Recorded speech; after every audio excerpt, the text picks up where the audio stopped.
어제 말씀에서 하나님께서 솔로몬에게 이미 하신 말씀을 다시 말씀하시는 신신명기 말씀을 우리가 함께 묵상했습니다. 더도 말고 덜도 말고 내 아버지 다윗만큼만 살면 된다고 말씀하셨습니다. 오늘 말씀에는 당연히 솔로몬이 그 말씀대로 사는 모습이 보여야 합니다. 그런데 그런 모습을 볼 수가 없습니다. 우리가 아시다시피 솔로몬의 삶은 다윗과 달랐습니다.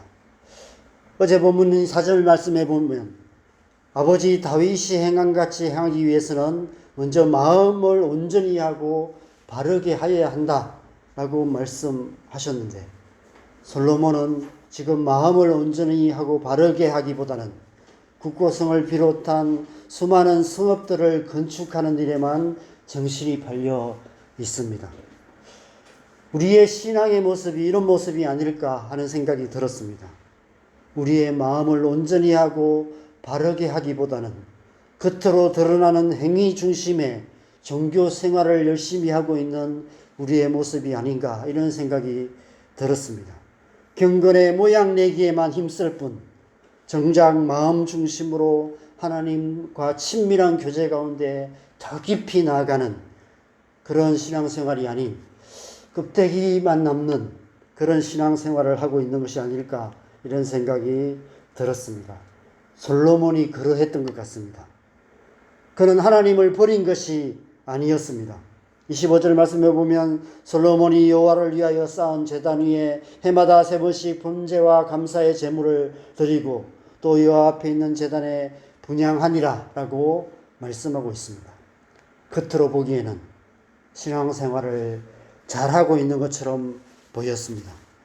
그러나 그 마음은 아버지 다윗처럼 온전하고 바르지 못했습니다. 그는 20년에 걸쳐 여호와의 성전과 자기의 왕궁을 건설한 후에도 계속해서 여러 성읍들을 건축하는 일에만 몰두했습니다. 이러한 과도한 건축 사업으로 인해 백성들의 고통이 쌓이고 쌓여서 훗날 솔로몬이 죽은 후에 그 아들 르호보암 때에 이스라엘 왕국이 북이스라엘과 남유다로 분열되는 그런 결정적인 이유가 되기도 했습니다. 왜 솔로몬은 마음을 온전히 하고 바르게 하기보다는 이처럼 성읍을 건축하는 일에만 매달렸을까요? 앞서 묵상한 7장 말씀에 보면 솔로몬이 13년 동안 자기 왕궁을 건설하는 내용이 기록되어 있습니다. 그런데 8절에 보면 솔로몬이 그가 장가든 바로의 딸을 위하여 집을 지었다라고 기록되어 있습니다. 그리고 오늘 본문에도 16절과 24절에 두 번에 걸쳐서 바로의 딸이 등장합니다. 우리가 아시다시피 솔로몬에게는 많은 왕비들이 있었습니다. 그런데 왜 성경은 계속해서 바로의 딸에 대해서 기록하고 있을까요? 동전의 양면처럼 긍정적인 의미와 부정적인 의미가 있는 것 같습니다. 긍정적인 의미는 이스라엘의 국격이 애굽을 위협할 만큼 막강해졌다는 것입니다. 그래서 애굽 왕 바로가 자기의 가장 사랑하는 딸을 솔로몬에게 주어 정치적인 동맹을 맺었던 것입니다. 애굽에서 종노릇하던 이스라엘 백성들이 출애굽한 지 500여 년 만에 애굽만큼 강력한 나라가 되었다는 것입니다. 하나님께서 행하신 일인 것입니다. 그런데 저는 부정적인 의미가 더 크지 않나 하는 생각이 듭니다. 나중에 11장 1절에도 바로의 딸이 등장합니다. 열왕기상 11장 1절에서 4절 말씀해 보면 솔로몬 왕이 바로의 딸 외에 이방의 많은 여인을 사랑하였다라고 말씀하고 있습니다. 후궁이 700명이요 첩이 300명이라 그 여인들이 왕의 마음을 돌아서게 하였다라고 말합니다. 솔로몬의 나이가 많을 때에 그의 여인들이 그의 마음을 돌려 다른 신들을 따르게 하였으므로 왕의 마음이 그 아버지 다윗의 마음과 같지 아니하여 그의 하나님 여호와 앞에 온전하지 못하였다라고 말씀하고 있습니다. 여러분 한번 생각해 보시기 바랍니다. 출애굽한 지 500년이 지난 때에 애굽 왕 바로의 공주의 집이 예루살렘의 솔로몬의 궁전에 지어져 있다는 것이 어떤 의미일까요? 그 후에 왜 솔로몬이 이처럼 여러 성을 건축하는 일에만 집착했을까요? 바로의 공주의 영향이 크지 않았을까 생각합니다. 이스라엘이 애국같이 되어가고 있었다는 것입니다. 솔로몬의 마음 안에 애국의 요소가 침투하여 들어오고 있었다는 것입니다. 자리 잡고 있었다는 것입니다. 다르게 표현하면 하나님을 사랑했지만 하나님과 재물을 겸하여 사랑하는, 하나님과 세상을 겸하여 사랑하는, 이 세상이나 세상에 있는 것들을 사랑하는 마음, 그 마음이 자리 잡기 시작했고 싹트고 자라기 시작했다는 것입니다. 그리고 결국은 그 마음으로 가득하게 되었다는 것입니다. 여러분, 오늘날 우리의 신앙의 모습이 이런 모습 아닐까요? 입으로는 하나님을 사랑한다고 말하고 신앙생활 잘하는 것 같고 교회 생활도 열심히 하지만 우리의 마음은 조금씩 세상이나 세상에 있는 것들에 대한 미련을 버리지 못하고 그것을 사랑하는 마음을 버리지 못함으로 말미암아 점점 더 그 마음이 커져가고 그 마음으로 가득한 우리의 모습, 솔로몬의 모습과 겹쳐 보이지 않습니까? 그 옛날 그 조상들이 애굽 땅에서 종노릇할 때 국고성 비동과 람셋을 싸며 고통 가운데 하나님께 부르짖었을 때 하나님께서 그들을 구원하셔서 여기까지 이르게 하셨는데 오늘 본문 19절에 보면 다시 국고성을 쌓고 있습니다. 다시 애굽의 종노릇하는 길로 되돌아가고 있었던 것입니다. 왜 그렇게 되었을까요? 왜 솔로몬은 그 아버지 다윗처럼 살지 못했을까요? 바로의 딸의 영향이 컸겠죠. 그러나 여러분, 이 세상은 늘 우리에게 유혹을 줍니다. 우리는 여전히 세상의 유혹 가운데 살아가고 있습니다. 다윗이라고 그런 유혹이 없었겠습니까? 다윗 역시도 똑같은 유혹 가운데 살았습니다. 그런데 다윗은 끝까지 그 마음을 온전하게 하고 바르게 했습니다. 어떻게 그렇게 할 수 있었을까요? 어제 새벽에 하나님은 이미 하신 말씀을 다시 말씀하시는 분이심을 말씀드렸습니다. 하나님께서 이미 말씀하신 말씀을 다시 말씀하는 이유는 하나님의 백성답게 살 수 있는 길이 그 길밖에 없기 때문이라는 사실을 말씀드렸는데 또 다른 이유가 하나 더 있습니다. 여러분의 부모님이 공부하라 잔소리를 할까요? 공부 열심히 하는 것이 미래를 준비하는데 중요하기 때문이기도 하지만 공부 열심히 안 하기 때문에 공부하라고 잔소리할 수밖에 없습니다. 너무 열심히 공부하면 오히려 공부 그만하라고 말릴 것입니다. 하나님께서 이미 하신 말씀을 또다시 하시고 또다시 하시는 또 다른 이유는 우리가 그 말씀대로 살지 않기 때문입니다. 어제 말씀에서 하나님께서 솔로몬에게 다시 나타나셔서 다시 말씀하신 이유도 그 때문입니다.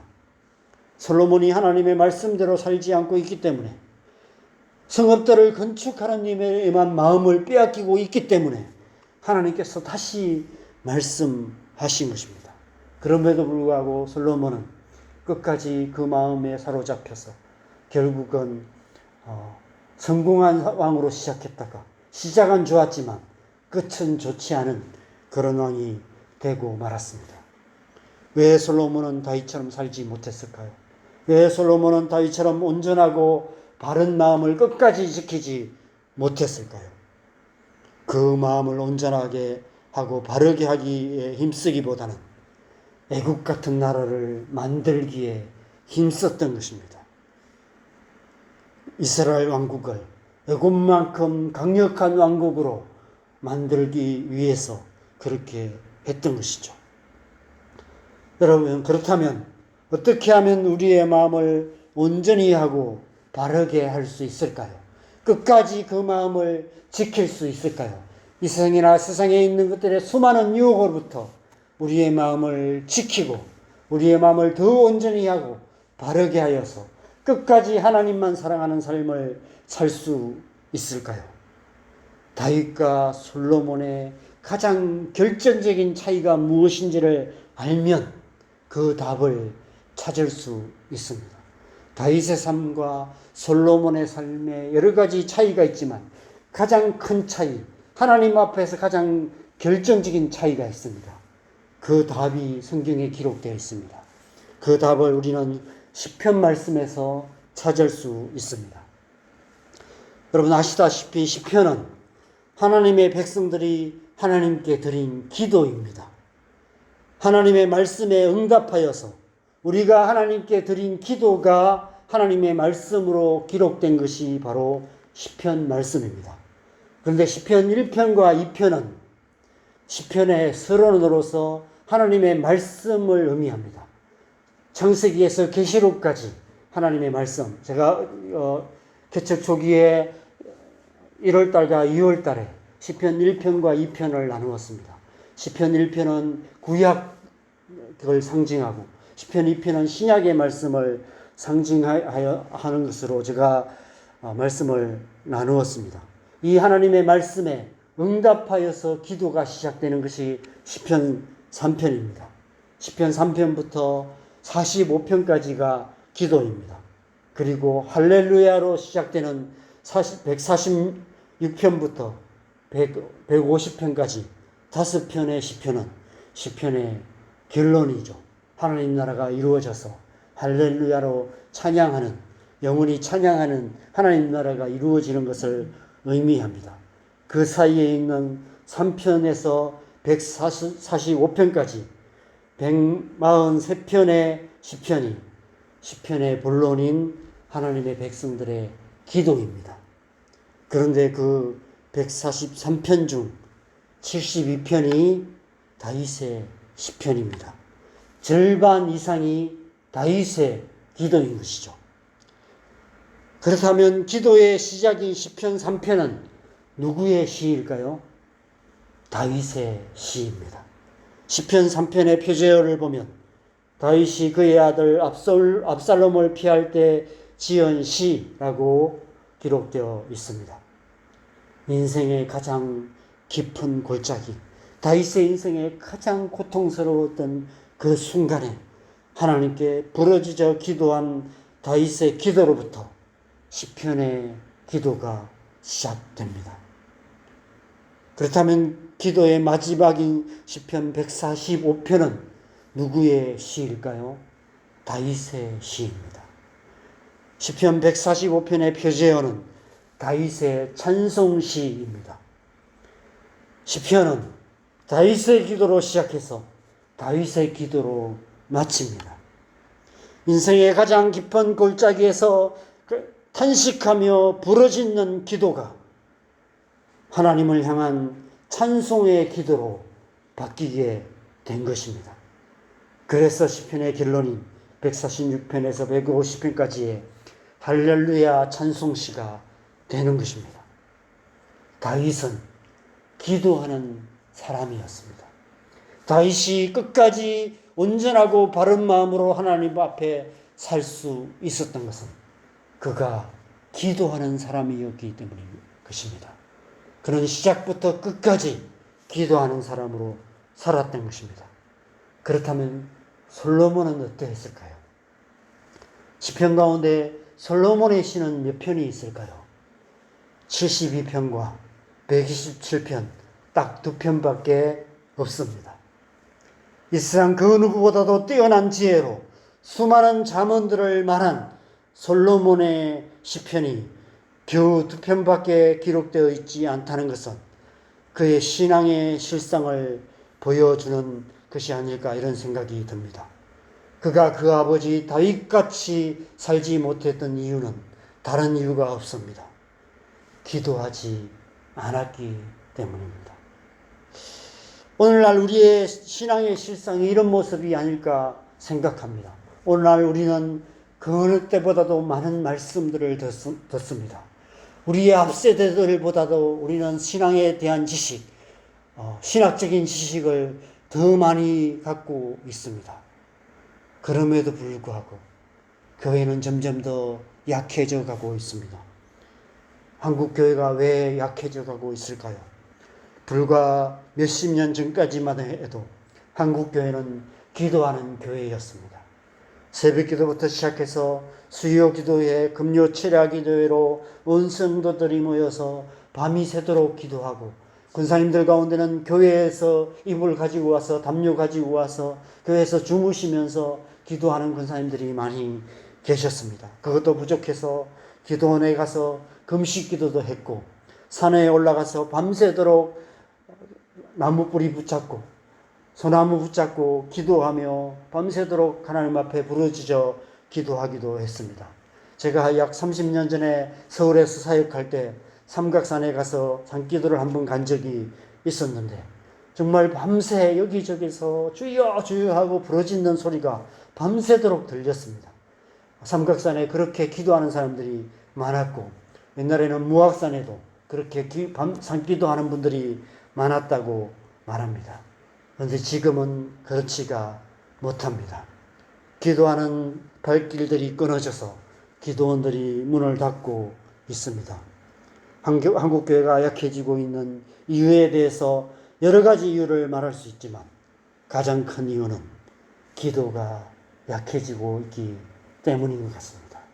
기도하지 않는 것이죠. 말은 많이 하지만, 좋은 말은 많이 하지만, 수많은 자문들은 말하지만, 그러나 기도하지 않기 때문에 한국교회가 약해지고 있는 것입니다. 기도밖에 없습니다. 우리가 우리의 마음을 온전히 하고 바르게 할 수 있는 길은 기도밖에 없습니다. 우리가 하나님의 백성으로서 하나님의 백성답게 될 수 있는 길은 기도밖에 없고, 교회가 교회다운 능력을 발할 수 있는 길도 기도밖에 없습니다. 다윗이 하나님의 마음에 합한 중심을 가질 수 있었던 것, 그가 끝까지 그 마음으로 살 수 있었던 것은 그가 기도하는 사람이었기 때문입니다. 다윗과 솔로몬의 차이는 기도에 있었습니다. 그래서 기도는 신앙의 차이를 만드는 거룩한 행위라고 할 수 있습니다. 제가 오늘 본문의 제목을 기도, 신앙의 차이를 만드는 거룩한 행위라고 본문의 제목을 정했습니다. 그래서 우리는 기도해야 합니다. 기도를 통해서 먼저 우리의 마음을 온전히 하고 바르게 해야만 합니다. 우리가 중심으로 부르짖어 기도할 때 우리 안에 거하시는 성령께서 우리의 마음을 새롭게 하십니다. 우리의 상한 마음을 고치시고, 우리의 삐딱한 마음을 바르게 하시고, 우리의 모난 마음을 깎아주시고, 우리의 약한 마음을 강건하게 하시고, 우리의 추악한 마음을 깨끗하게 하시고, 우리의 악한 마음을 선한 마음으로 바꾸어 주시고, 그래서 우리가 온전한 마음으로, 바른 마음으로 하나님의 말씀을 따라 살아갈 수 있게 만들어 주시는 것입니다. 그래서 우리의 삶을 통해 하나님 나라를 이루어가게 하시는 것입니다. 기도하기에 힘쓰시는 저와 여러분 되시기 바랍니다. 우리 교회가 기도하는 교회 되기를 바랍니다. 그래서 이 땅 가운데 하나님 나라를 이루어가는 저와 여러분 되시기를 주님의 이름으로 간절히 축원합니다. 함께 기도하시겠습니다. 기도하기 전에 몇 가지 광고를 잠깐 드리겠습니다. 내일부터 10월 3일까지 새벽 기도를 좀 쉬려고 합니다. 10월 3일까지 연휴인데 좀 쉬려고 하는데, 쉬는 이유는 제가 조금 쉬어야 될 것 같아서 좀 쉬려고 합니다. 제가 좀 수면 장애가 조금씩 심해지고 있는 것 같아서 좀 쉬기도 하고, 또 기도하는 시간이 좀 더 필요한 것 같습니다. 제 딸이 또 학교 적응을 너무 힘들어해서 다시 휴학을 시켜야 되나 말아야 되나 계속 고민을 하고 있습니다. 계속 이제 학교 데려다 주고 하는데도 너무너무 힘들어 해서 좀 신경정신과에도 치료를 받으려고 하고 상담도 지금 받고 있는데, 조금 딸을 위해서도 기도하고 기도하는 시간을 좀 가지려고 합니다. 기도원을 좀 갈 수 있으면 좋겠는데 그건 잘 모르겠고요. 아니더라도 제가 좀 기도하는 시간을 가지려고 하는데 좀 저를 위해서 좀 여러분들 개인적인 자리에서 좀 기도하는 시간 좀 가져주시면 좋겠습니다. 그래서 10월 3일까지 내일부터 새벽 기도 쉬는 거 광고 드리고요. 이 시간 함께 좀 우리가 기도하십시다. 우리 안에 기도의 영을 부어주시도록 기도합시다. 하나님의 성령이 우리 안에 더 역사하시는데 성령님에 대해서 여러 가지 이름들이 있습니다. 사랑의 영, 진리의 영, 긍휼의 영, 여러 가지 이름들이 있지만 또 기도의 영이기도 합니다. 성령께서 우리 안에 기도할 수 있는 마음을 불러일으켜 주실 때 우리는 기도할 수 있게 됩니다. 우리에게 기도의 영을 주셔서 다시 한번 이전의 성도들처럼 우리가 가장 뜨겁게 기도했던 그때처럼 우리의 기도가 회복될 수 있도록, 그래서 정말 하나님 앞에 간절하게 부르짖어 기도하고 우리의 기도를 통해서 우리의 삶 속에 하나님의 뜻이 이루어질 수 있도록, 우리의 기도를 통해서 우리의 자녀들 가운데 하나님이 역사하셔서 우리의 다음 세대가 회복될 수 있도록 기도했으면 좋겠습니다. 제가 좀 그런 기도를 하고 싶어요. 계속해서 좀 우리의 다음 세대가 회복되는 역사들을 위해서 좀 기도 모임을 따로, 우리 다음 세대를 위한 기도 모임을 따로 언젠가는 다시 우리 교회를 차원에서 시작해야 되겠다, 이런 생각도 하고 있습니다. 우리가 좀 그런 다음 세대를 위해서도 간절하게 기도해야 되고요. 교회 회복을 위해서 기도하는데 다시 한번 한국교회가 기도한 교회 되어서 기도를 통해서 다시 한번 부흥이 일어나서 이 땅이 변화될 수 있도록, 여러분, 이 나라가 변화될 수 있는 길 다른 길이 없습니다. 교회가 회복되어야만이 이 땅이 변화될 수 있습니다. 우리가 좀 그 제목 갖고 우리가 좀 간절하게 기도하시고 자유롭게 기도하시다가 돌아가시면 되겠습니다. 기도하겠습니다.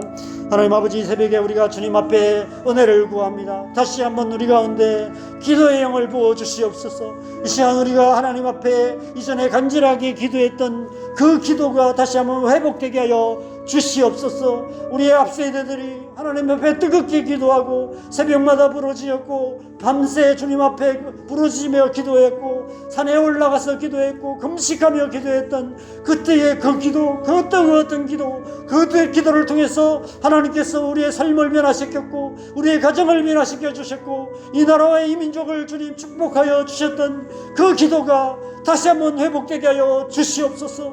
우리의 삶 속에 그 기도가 다시 한번 회복됨으로 말미암아 하나님 다시 한번 주님 우리의 삶에 부흥이 일어나게 하시고, 무엇보다도 우리의 기도를 통해서 우리의 가정 가운데, 무엇보다도 우리의 자녀들 세대, 다음 세대들 가운데 하나님의 영이 역사하심으로 말미암는 부흥의 역사들이 회복될 수 있도록 하나님이 일하시고 함께하여 주시옵소서. 다시 한번 한국교회 가운데 기도의 영을 부어주시고 한국교회가 다시 한번 기도하는 교회로 새롭게 일어나게 하시고 기도를 통해서 이 땅을 변화시키며 열방을 변화시키는 그런 교회 될 수 있도록 주님 역사하여 주시옵소서. 우리 자원동교회, 우리 남산교회를 축복하시고 하나님 다시 한번 이 교회가 기도하는 교회로 이 시대의 이 땅 가운데 다시 한번 부흥의 역사들을 일으키는 그런 교회 될 수 있도록 기도의 영으로 충만하게 역사하여 주시옵소서. 먼저 우리부터 그렇게 기도하게 하시고 그 기도를 통해서 하나님 다시 한번 우리 안에 기도의 불이 타오르는, 부흥의 불이 타오르는 그런 역사들을 우리가 경험할 수 있도록 주님 역사하시고 함께하여 주시옵소서. 이 명절의 연휴를 주님 앞에 올려드립니다. 이 연휴 동안에 하나님의 성령께서 우리의 삶을 붙드시고 우리의 중심을 붙으셔서 세상의 어떤 것에 흔들리지 않고 하나님 앞에 더 기도하기에 힘쓰는 그런 귀한 주간 될 수 있도록 주님 축복하시고 함께하여 주시옵소서. 오늘 하루도 우리가 이 말씀 붙들고 하나님 앞에 나가 더 깊이 기도하며 우리의 기도를 통해서 하나님이 살아 역사하시는 것들을 보게 하여 주시옵소서. 우리의 삶을 다시 한번 주님 앞에 올려드립니다. 주님 함께하여 주시옵소서.